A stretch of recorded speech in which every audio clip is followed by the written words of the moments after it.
ఇది కేవలం సమాచారంగా మాత్రమే భావించండి. వైద్య నిపుణులను సంప్రదించండి. మనం ఎలాంటి ఫుడ్ తీసుకుంటే బెటర్ అంటారు? అంటే గుండె ఆరోగ్యంగా ఉండడానికి. గుండె ఆరోగ్యంగా ఉండటానికి ఎప్పుడు కూడా fresh fruits are good for heart. Fresh fruits అంటే మీరు ఎటువంటివి కట్ ఫ్రూట్స్ మనం జామకాయ అవ్వచ్చు, యాపిల్ అవ్వచ్చు, అరటిపండు అవ్వచ్చు, సీజనల్ ఫ్రూట్స్ సీతాఫలం, మామిడిపండు, ద్రాక్ష whatever. All fruits fresh fruits cut చేసుకొని at least 4 servings a day are good for heart. Provided diabetes ఉంటే వాళ్ళు మాత్రం ఈ ఫ్రూట్స్లో తీయగా ఉన్నాయి తీసుకోకూడదు. అది డయాబెటీస్ కోసం. మీకు ఇప్పుడు డయాబెటిక్స్కి మనం చెప్తాం గ్రేప్స్ తీసుకోకూడదు, సీతాఫలం, సపోటా, తర్వాత హై గ్లూకోజ్ ఎక్కువ గ్లూకోజ్ లెవెల్స్ ఉన్నాయి అండ్ జ్యూసెస్ తాగకూడదు వాళ్ళు. మిగతా వాళ్ళు తీసుకోవచ్చు, బట్ జ్యూసెస్ ఎవరైనా కూడా లిమిట్గా తీసుకోవటం బెటర్. ఎందుకంటే షుగర్ కన్వర్ట్ అయిపోతుంది, టోటల్గా పల్ప్ వెళ్ళిపోతుంది. సో డైరెక్ట్గా షుగర్ అబ్జార్బ్ అవుతుంది. సో ఈ విధంగా మీరు ఫ్రూట్స్ నేను చెప్పిన విధంగా 4 to 5 servings a day, 4 to 5 cups a day is good for heart. Next thing, మీరు ఆయిల్ తగ్గించి తినాలి.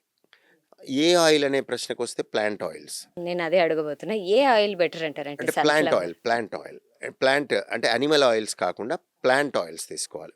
సో ప్లాంట్ ఆయిల్స్ అంటే sunflower, safflower, olive, mustard, groundnut. But ఈ ఆయిల్స్ అన్నీ కూడాను మీరు ఇంపార్టెంట్గా అవి రీకుక్ చేయొద్దు. అచ్చా, మరిగించవద్దు. అంటే మరిగించినే మళ్ళీ ఫ్రై వాడకూడదు. చేయొద్దు. డీప్ ఫ్రై చేయొద్దు, మంచి విషయం. కొంతమంది డీప్ ఫ్రై చేసి పక్కకు పెట్టి మళ్ళీ వాడుతుంటారు. అవును, అది పారేస్తే మళ్ళీ వేస్ట్ అయిపోతుందని. అయ్యో ఆ పిచ్చి పని చేయకూడదు, అదే ప్రమాదం. పారేయాలి, అది వాడకూడదు. అది ఎందుకు అంటే అలా చేసిన పక్షంలో మీకు బాడీ ఆక్సిడెంట్స్ అని ఉంటాయి, యాంటాక్సిడెంట్స్, ఆక్సిడెంట్స్ అని ఉంటాయి. ఈ లోపల ఆ ఆయిల్ ఏదైతే మనం వాడేసిన ఆయిల్ని మళ్ళీ వాడినప్పుడు ఈ చెడు పదార్థాలు చేరుతాయి, ఆక్సిడెంట్స్ అని. అవి లోపల మార్పులు చేర్పులు ఎలా వస్తాయంటే మీకు రక్తనాళంలో ఉన్న పూడిక ఏర్పడటానికి అవకాశం పెంచుతాయి.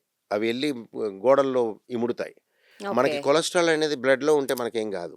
అది ఎప్పటికైతే గోడల్లో పూడుకుంటుందో, గోడల్లోకి ఇముడుతుందో, దాంతోపాటు మిశ్రమం ఒకటి తయారై ప్లాక్ అంటాం.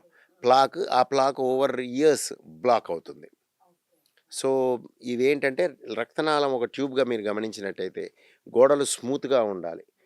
ఈ స్మూత్నెస్ని డిస్టర్బ్ చేసే ప్రక్రియలు ఉంటాయి. దాంట్లో ఒకటి కొలెస్ట్రాల్. అలా చాలా ఉంటాయి, అందులో కొలెస్ట్రాల్ ఒకటి అండ్ ఆక్సిడెంట్స్ ఒకటి. సో ఇవన్నీ కూడా ఆ వెజల్ వాల్ని ఇంజూర్ చేస్తాయి, బ్లాక్ చేయడానికి సహాయపడతాయి ఇవన్నీ. సహాయపడతాయి. చాలా చక్కని పదం. సో ఈ విధంగా సహాయపడకుండా ఉండాలి అంటే మనం జాగ్రత్త పడాలి ఆ విషయంలో. ఒకటి కొలెస్ట్రాల్ విషయానికి వస్తే, కొలెస్ట్రాల్ ఫుడ్ అంటే ఆయిల్ విషయానికి వస్తే ఆయిల్ని రీకుక్ చేయొద్దు, తక్కువగా తీసుకోవాలి. అండ్ వీలైనంత వరకు ఫ్రైడ్ ఐటమ్స్ తగ్గించి గ్రిల్డ్ ఐటమ్స్ అలాంటివి తీసుకోవాలి. అయితే మీరు అంటున్నారు ఇంట్లోనే ఇంకొకసారి బాయిల్ చేయొద్దు, ఆ ఆయిల్ని మళ్ళీ మరిగించి వాడొద్దని. కానీ బయట బ్రేక్ఫాస్ట్లని పూరీలు వాళ్ళు ఒక 10-20 సార్లైనా దాన్ని మరిగిస్తారు, సమోసాలు. అందుకనే అవాయిడ్ చేయాలి. ఎప్పుడో ఒకసారి తింటే ఏం కాదండి అవి కూడా. ఇప్పుడు ఇవన్నీ ఏంటి, ఒక రోజులో జరిగిపోయేవి కావు. అంటే ఈ రోజు తిన్నాం, ఈ రోజు గుండెపోటు రాదు.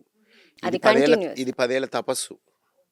It is penance. అంటే మీరు కరెక్ట్గా చెప్పాలంటే నేను పేషెంట్స్ అడిగినప్పుడు కూడా చెప్తుంటాను ఇట్లా.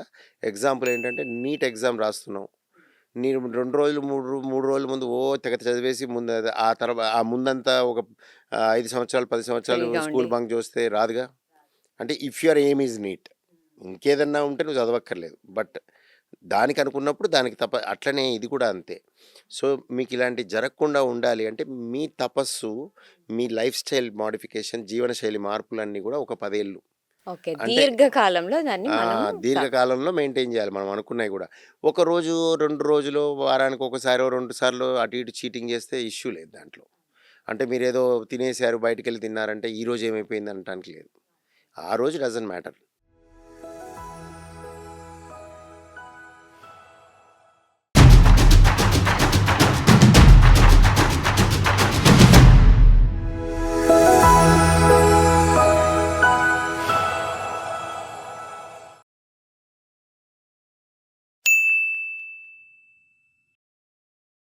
సాక్షి టీవీ ప్రసారాలను నిలిపివేయడం చట్టరీత్యా నేరం. సాక్షి టీవీ ప్రసారాల కోసం మీ స్థానిక కేబుల్ ఆపరేటర్ను వెంటనే సంప్రదించండి. డిటిహెచ్లో ఇంటర్నెట్లో కూడా సాక్షి టీవీ ప్రసారాలను వీక్షించవచ్చు.